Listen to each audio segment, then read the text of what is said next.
everybody in between. I'm Tyler. I'm Sam. This is my wife, Sam. I don't know if you've already met her from other videos, but I feel like I don't do as good a job of talking to myself as I do talking to somebody else. I'm better at dialogue than I am at monologue. So to kind of get away from a bunch of the awkwardness, which was almost a pretty awkward thing to say right there. I was tripping over my words. In order to get away from some of the awkwardness, we're gonna try it like this, and we can talk about books. So a lot of these she hasn't read. Next month will probably be a big month where we can have some good discussions because most of them will be Harry Potter books, which she has read all of. I think I've read some of the ones that you've read though. Yeah, you already read. Yeah. Yeah. First things first, I've got a book coming out. That's fun. I'm waiting to hear back from a publisher, but it is going to be released, whether it's released with a traditional publisher or whether I end up self-publishing it. Only time will tell. Just waiting to hear back, and one way or the other, I'm going to be putting my book out. It's called The Two Lives of Thomas Allen, and it's semi-autobiographical. It's really good. I like it. She's biased, though. I am biased. Anyway, let's get into this, or this is going to be a super long video, which it probably already is anyway.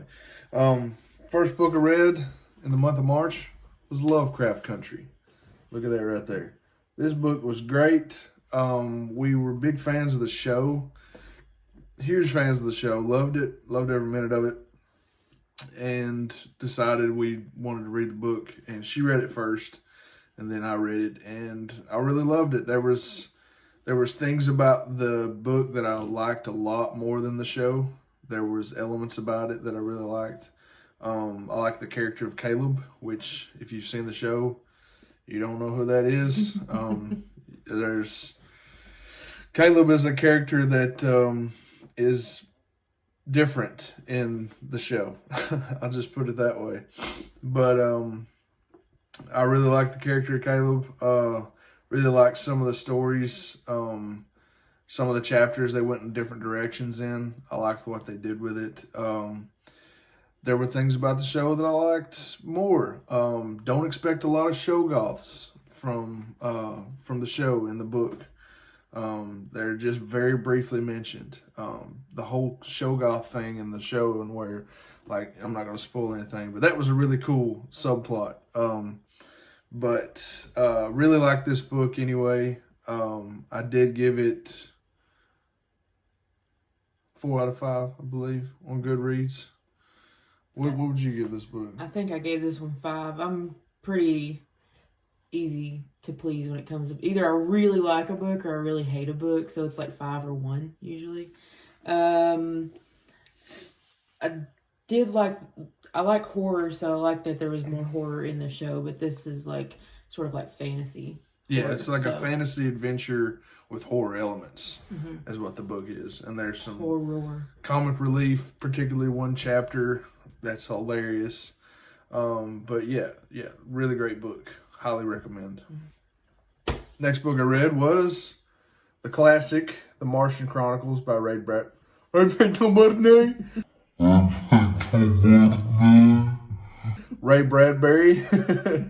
I've also read this one. Yeah. Very, very great book. I didn't know what to expect, didn't know much about it, and wanted to read some Bradbury and ordered this off of Amazon. And I was laughing hysterically within the first few chapters. And this is a chronicle of stories about, it's kind of like a group of short stories almost. It's about Earth, humans landing on Mars and trying to settle on Mars. And there are hilarious stories. There are sad stories. One in particular is heartbreaking and traumatizing. And there are some slightly disturbing stories. And there are things that there's a lot of commentary about what humanity's effect is on the natural world And if we were to settle Mars, who's to say that we wouldn't trash it like we have Earth? You know what I mean? So, really great book. Highly recommend.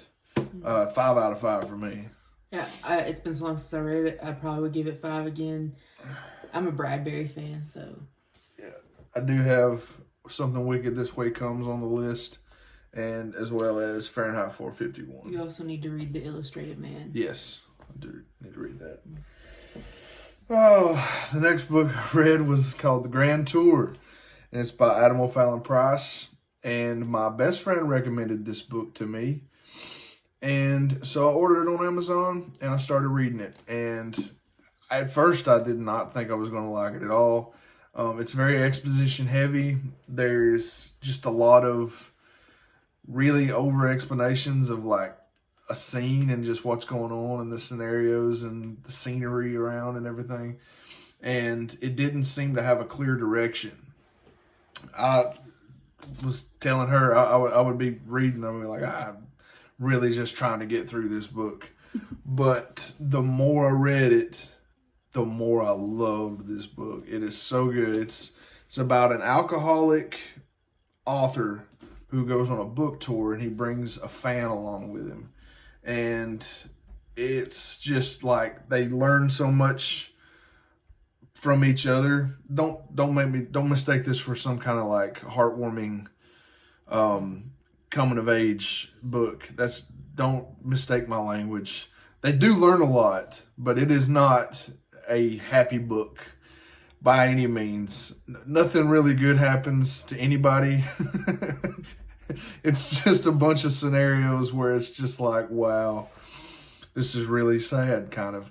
But it's darkly humorous. And I really loved this book. I loved it a lot. It's got a lot, says a lot about alcoholism and the effects that it has on a person. And yeah.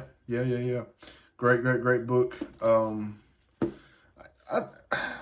I think I may have given this a 4 out of 5 on Goodreads, but I'd probably give it a 5 out of 5 just because I loved it so much. I'm definitely going to read it again someday.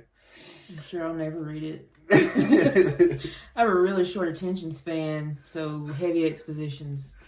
It's a lot of exposition. Very little dialogue, especially at the first. Next book I read, Silver Linings Playbook.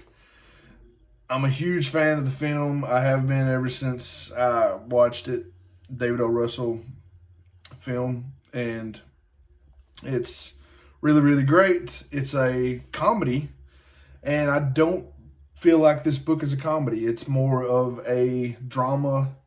It's got comedic elements. It's got some comedy in there. It's got some funny things, but for the most part, it's just kind of like a deep dive into the mind of someone who's dealing with their mental illness and coming to terms with it. And there's a marriage split that they're dealing with. And then there's some romance. And I really, really liked it. I like it about as equally good as I do. That was terrible sentence structure. I like it equally as much as I do the movie. I like them about the same. So yeah, highly recommend Silver Linings Playbook. It's by Matthew Quick. It's great. What'd you give that one? Oh, 4 out of 5, I believe. Maybe you already said that. My attention span. I didn't already say that. Next book I read was The Shining. This book is amazing. Blew me away. I love the movie. I love the book even more, way more than the movie. There's so many things. And I could get into spoiler territory. I could spoil it for everybody. She's reading it right now, so I'm not going to do that, and I'm not going to do that to you guys. But this book is incredible. Another book that really dives into the effects of alcoholism on a behavior of a character and just the internal struggle that is. Yes. If you're a fan of the film, read the book. If you're a fan of Stephen King, read the book. If you don't know anything about either one of them and you think maybe I need to dip my toe into some Stephen King, read this book first. This is a good entry level. It's not super, super scary. It's more of a character study. Read this book. It's great. 5 out of 5 big stars. Big stars. I think I'm like 5 chapters in. It's really good so far. Really, really good. It's a great book. Next book I read was the first nonfiction that I've read all year, and it's called Shame. It's written by a friend of mine, Josh Rogge.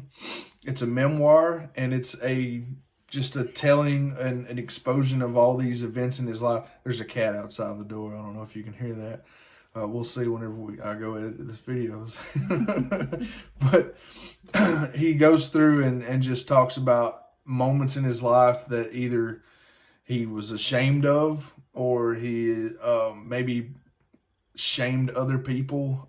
Just a lot of different things about shame, and has a really, really good moral of let shame die. You know, you can't let that stuff just weigh you down and just, you can't carry that stuff with you. You got to let it go. It's really, really great. It is a Christian book by a Christian publisher, but it has a lot of foul language in it. So if you're into Christian literature, just understand it's not your typical Christian book. It's got a lot of language in it. So just understand that. But it's a great book. I highly recommend it. Next book I read was Big Fish. Oh yeah, 4 out of 5. 4 out of 5 for Shame. Next book I read was Big Fish. It's a novella. Love the movie. She saw this in Barnes & Noble and she's like, I have to have it. So we bought it and I read it and she hasn't yet, even though it's her book. So I'm a slow reader. I read deeds all day. So and I'm just like, I'm going to read that. I'm going to read it. So yeah, I picked it up and I read it. And I really, really liked it. There's one thing that's a big difference is the book is told from the perspective of the son. And it's the son that is like getting to know his father after I'm not going to spoil anything. But anyway, he's getting to know his father. And then the story is him telling the story of his dad. And it's really good. And it's a really interesting dynamic that's quite different from the movie, because the movie is narrated by the main character, which is the dad. But I do like the film a lot better in a few ways. Like different things, like different ways that Tim Burton went about telling the story and different elements that he added there I really like a lot. He added a lot of flair to it. He embellished a lot. There's a lot of things in the movie that aren't in the book at all. But I really like that movie. Maybe it's just because I grew up watching it. I don't know. But I still love the book. Still give it 4 out of 5 novella. And yeah, she hopes to read it someday. Yeah, soon. I don't know. I'm probably going to read a lot of the Stephen King first before I get to anything else. And then last, and maybe least for me, of the ones that I've read this month, is Harry Potter and the Sorcerer's Stone. I had never read the Harry Potter books, and so she's been on my case. She's like, you got to read them. And I was like, all right, I will. And when I read this, my first thought was overrated. It's very jumbled and very like random. There's not a clear narrative going through. It's just like a bunch of random events and exposition and, quirky dialogue that just doesn't feel like it's going anywhere until the last 2 chapters. And the last 2 chapters were the best chapters in the book. I highly enjoyed the last 2 chapters. Love that so much. But then the book was over. And I know this is the first in the series. I've been told by multiple people, get through the first 2, then they start picking up in the 3rd one. So I intend to. I'm reading the Chamber of Secrets right now. But as for this one, I gotta give it a 3 out of 5. I will say I didn't have as much appreciation for this one and Chamber of Secrets until the whole series was out, and then you read 1 through 7. You read it as one big long story, and yeah, this one sucks way more than the rest of them, and so does Chamber of Secrets. But there's like this like love for them that once you take this journey with these characters for 7 years, that like even this mess of a book that it is, it's like it's endearing when you read it the second time around and the, I don't know, 10th time around, however many times I've read it at this point. Yeah, I get it. Cat wants it. Yeah, the child. But yeah, that's 8 books. Read 8 books this month and wrote a book. So I feel like I was pretty productive. I read 5 chapters of one book and didn't do anything else. Yeah, feel like I had a good month. Be on the lookout. Like I said, I'm gonna be waiting to hear back from the publisher. I'll keep everybody up to date and check back in next month, see what I've read. Yeah.